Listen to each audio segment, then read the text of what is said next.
The 34-year-old white gate agent slammed the boarding pass back across the counter at the 36-year-old black woman standing in front of her at gate B-17. The gate agent's name was Brittany Calloway.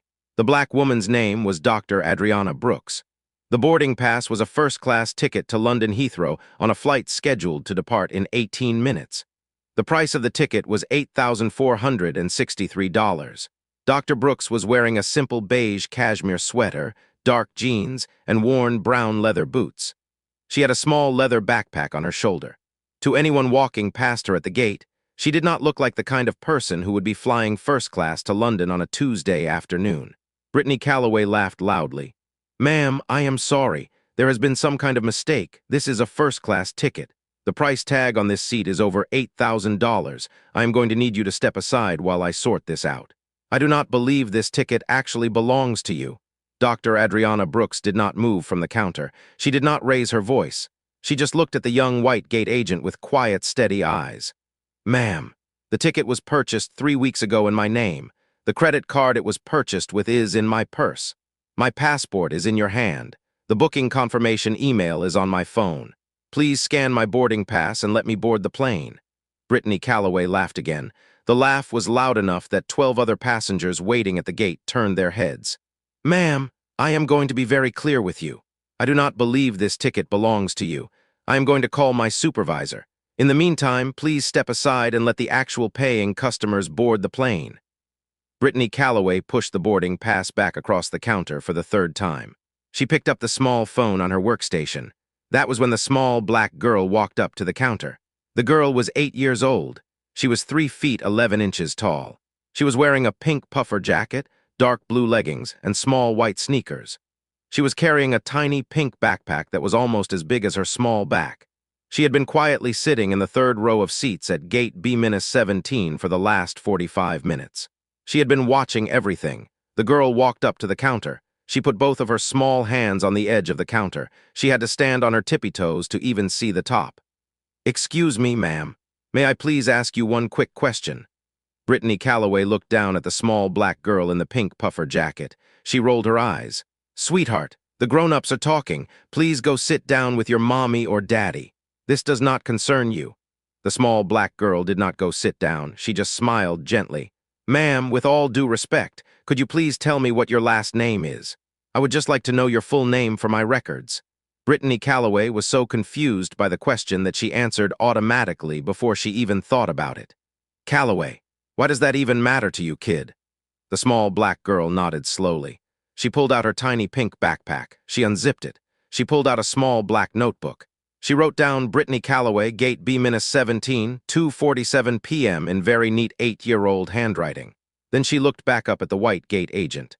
"Thank you, Miss Calloway. My name is Maya Brooks. I am Dr. Adriana Brooks's daughter. The woman you have just been laughing at for the last 6 minutes is my mommy. And the unthinkable thing I am about to do is tell you exactly who my mommy actually is. Before this story breaks your heart and rebuilds it again, do me one small favor. If you believe a child's quiet courage can stop the cruelty of an adult who has forgotten how to see other human beings, hit that like button right now and subscribe to the channel. It costs you nothing. Now let's rewind. Because to understand exactly who Dr. Adriana Brooks was, and why her 8-year-old daughter was about to write the gate agent's name in a small black notebook on a Tuesday afternoon at gate B-17, you have to know the truth about the woman in the beige cashmere sweater. Dr. Adriana Brooks had been born in 1989 in a small apartment in the Crenshaw neighborhood of Los Angeles. Her mother had been a hospital cleaner. Her father had been a city bus driver. Adriana had been a quiet, brilliant child from the very beginning. She had skipped 2 grades in elementary school. She had earned a full scholarship to Stanford University at the age of 15. She had earned her undergraduate degree in molecular biology by the age of 18. She had then earned a medical degree from Harvard Medical School by the age of 23. She had then earned a doctorate in pediatric immunology research from Johns Hopkins by the age of 28. Dr. Adriana Brooks was now 36 years old. She was the chief pediatric immunology researcher at the Brooks Center for Childhood Disease Research, which she had founded with personal seed funding 7 years ago. She had personally led the development of 3 different breakthrough treatments for rare pediatric autoimmune diseases over the last 5 years. Her research had directly saved the lives of over 14,000 children worldwide. She had also been awarded the Lasker-DeBakey Clinical Medical Research Award 2 years ago. Her personal net worth was approximately $140 million, mostly from licensing revenue on her own patents. Dr. Adriana Brooks was flying to London that Tuesday afternoon for one specific reason. She had been invited as the keynote speaker at the Royal College of Pediatrics and Child Health Annual Conference. She was going to be presenting her newest research findings on a fourth potential breakthrough treatment, this one for childhood leukemia. The conference room had over 4,000 pediatric specialists from 47 countries already registered for her keynote. Her flight had been booked 3 weeks earlier by her personal assistant. The first-class ticket had been a personal upgrade because the 8-hour flight gave her time to finalize her presentation slides. Dr. Adriana Brooks dressed simply because she had spent her entire life being judged for the wrong things. She had grown up watching her mother be ignored at hospitals when she was the one cleaning the floors. She had grown up watching her father be pulled over by police officers on the freeway for absolutely no reason. Adriana had decided very young that she would never dress to impress anybody who needed to be impressed. She wore the same beige cashmere sweater on every single international flight. She wore worn brown leather boots that her father had given her for her 21st birthday, just before he had passed away from a heart attack. That afternoon at gate B-17, Dr. Adriana Brooks had not been intimidated by Brittany Calloway. She had been disappointed. Disappointed that in 2025, a 36-year-old black woman with a Stanford degree, a Harvard medical degree, a Johns Hopkins doctorate, 14,000 saved children, and $140 million in personal net worth still could not stand at a first-class boarding counter without being asked to step aside by a 34-year-old white gate agent. Adriana had brought her 8-year-old daughter Maya with her on this particular trip because the Royal College had specifically extended an invitation for the doctor's family. Maya had been quietly sitting in the third row of seats at gate B-17 for 45 minutes, doing her homework on her small tablet, while her mother had been confidently waiting in line for her flight. Maya had heard every single word of the exchange between her mother and the gate agent. Maya Brooks had also been the daughter of Dr. Adriana Brooks for 8 years, which meant that Maya Brooks had been raised by her mother and her late grandfather to know exactly what to do when the world tried to make a black woman in a beige cashmere sweater feel small. Now at the gate counter, Brittany Calloway was staring down at the small black girl in the pink puffer jacket. Maya Brooks did not move. She just opened her small black notebook again. She wrote a second note. Refused to listen. 2:48 p.m., then she looked back up at the white gate agent. Miss Calloway, I am 8 years old. I have been sitting in those chairs over there for 45 minutes. I have been watching you. Before my mommy came to your counter, you helped a white man check in. He was wearing a baseball cap and a wrinkled t-shirt. He was carrying 2 open beer cans. You smiled at him. You did not ask him to step aside. You let him board the plane. You called him sir. After my mommy came to your counter, you helped a white woman check in. She was wearing pink sweatpants. She did not have her boarding pass ready. You waited politely while she searched for it for almost 3 minutes. You called her ma'am. You did not laugh at her. Then my mommy came to your counter. My mommy was wearing nice clothes. My mommy had her boarding pass ready. My mommy had her passport ready. You laughed at her. You pushed her boarding pass back across the counter 3 times. You told her she could not possibly own her own ticket. Miss Calloway, I am 8 years old, and I noticed all of that. The 12 passengers waiting at gate B-17 had now all turned their heads. 2 of them had already pulled out their cell phones and were quietly recording. One of them, a 68-year-old white woman named Catherine Hayes, who was a retired federal judge from New Jersey, had stood up and was walking toward the counter. Brittany Calloway's face had gone completely white. Maya Brooks turned the page in her small black notebook. Miss Calloway, I would also like to inform you that my mommy is Dr. Adriana Brooks. She is the founder of the Brooks Center for Childhood Disease Research in Boston. She has personally saved 14,000 children worldwide through her medical research. She won the Lasker-DeBakey Clinical Medical Research Award 2 years ago, which is the highest medical research award in our entire country. Her personal net worth, according to a Forbes article that came out last month, is $140 million. The $8,000 first-class ticket you have just refused to scan was paid for by my mommy's own credit card 3 weeks ago. My mommy is going to London right now to give a keynote speech to over 4,000 doctors at a Royal College conference. The presentation she is going to give might save another 20,000 children worldwide who are currently dying from childhood leukemia. And Miss Calloway, you have just delayed my mommy at this counter for almost 7 minutes because you decided that her skin was too dark to deserve a seat she had paid for herself. Maya Brooks closed her small black notebook. She pulled out a small business card from the front pocket of her pink puffer jacket. She placed the card gently on the counter in front of Brittany Calloway. The card had her mother's name on it, Dr. Adriana Brooks, MD, PhD. It also had her mother's title, founder and chief researcher. But the most important thing on the card was the name of one specific organization listed at the bottom in small black letters. The card identified Dr. Adriana Brooks as a current member of the board of directors of Continental Airlines, the same airline whose first-class ticket Brittany Calloway had just refused to scan. Brittany Calloway picked up the business card with a shaking hand. She read it. She read it again. Her face went from pale white to a sickly green color. The phone in her hand fell out of her fingers and clattered onto the counter. Catherine Hayes, the retired federal judge, had now reached the counter. She had been quietly recording the exchange on her cell phone for the last 4 minutes. She turned to Brittany Calloway and spoke in the calm, steady voice of a woman who had spent 31 years on the federal bench. "Young lady, I'm about to recommend that you find a different career. I have just personally witnessed and recorded one of the clearest cases of public airline racial discrimination I have seen in my entire judicial career.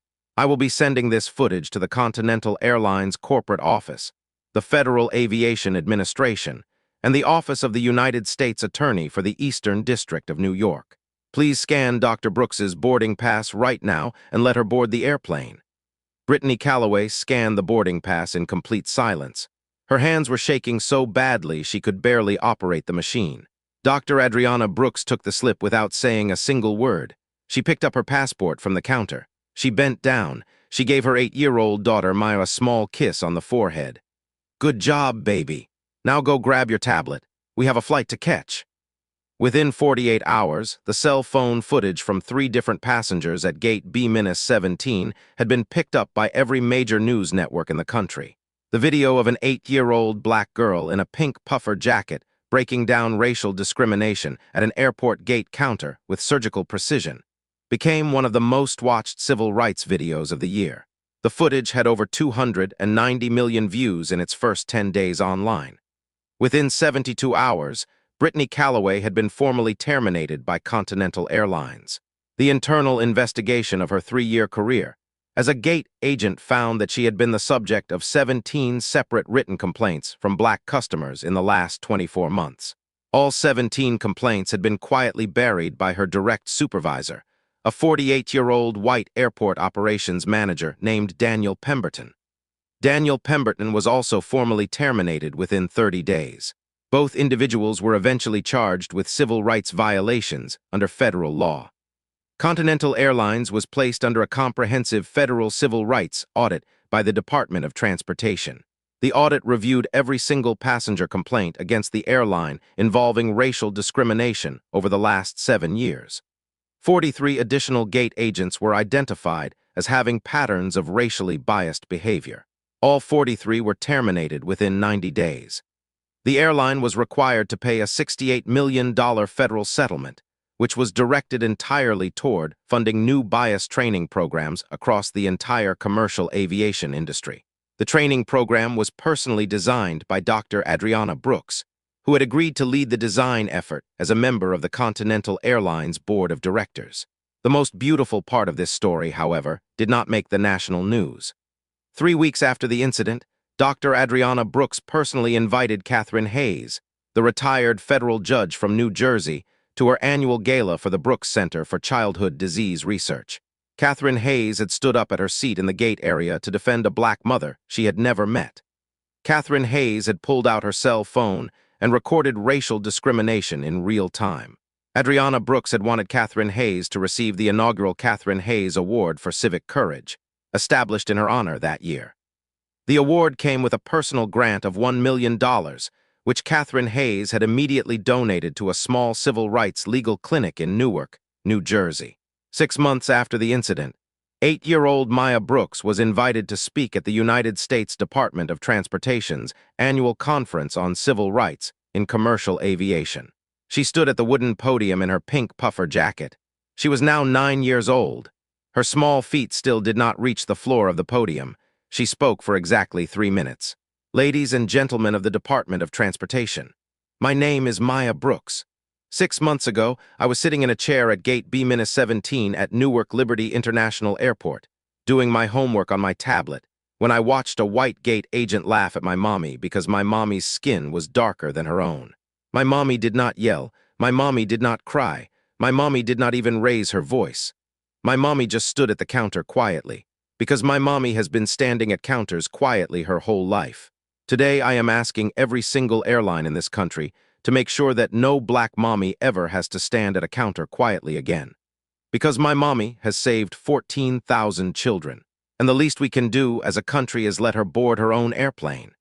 So here is what I want to leave you with tonight. Brittany Calloway spent 3 years working at an airport gate counter believing that the color of a passenger's skin gave her permission to decide who deserved their own first-class ticket. She did not know that the small black girl quietly doing her homework in the third row of seats had been raised by her mother to recognize injustice with surgical precision. She did not know that the calm black woman in the beige cashmere sweater was a Stanford Harvard Hopkins-trained doctor who had personally saved 14,000 children.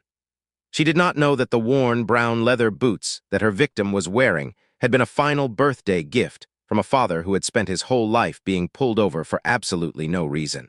Maya Brooks did not need to be older to defend her mother. She only needed to be the daughter of a woman who had been quietly walking into rooms full of hostile gate agents her entire life. Think about the Maya Brookses around you right now. The quiet black girls in pink, puffer jackets sitting in airport seats with their small black notebooks open. The 8-year-old daughters who have been raised by their mothers to recognize cruelty in real time and to write the names of the cruel into the historical record. The poor families building observation skills in silence that the world will eventually have to bow down to. The world has been wrong about them for generations. If this story moved you tonight, do me one final favor. Smash that like button, subscribe to the channel so you never miss the next story, and drop a comment below telling me about a Maya in your own life. The quiet child whose calm voice broke down the cruelty of an adult who had forgotten how to see other human beings. Because the world is full of small black girls in pink puffer jackets who have been watching everything from the third row of seats. And the only question that matters tonight is whether we are humble enough to listen when their small voices finally walk up to the counter and ask the question that everybody else was too afraid to ask. See you in the next story.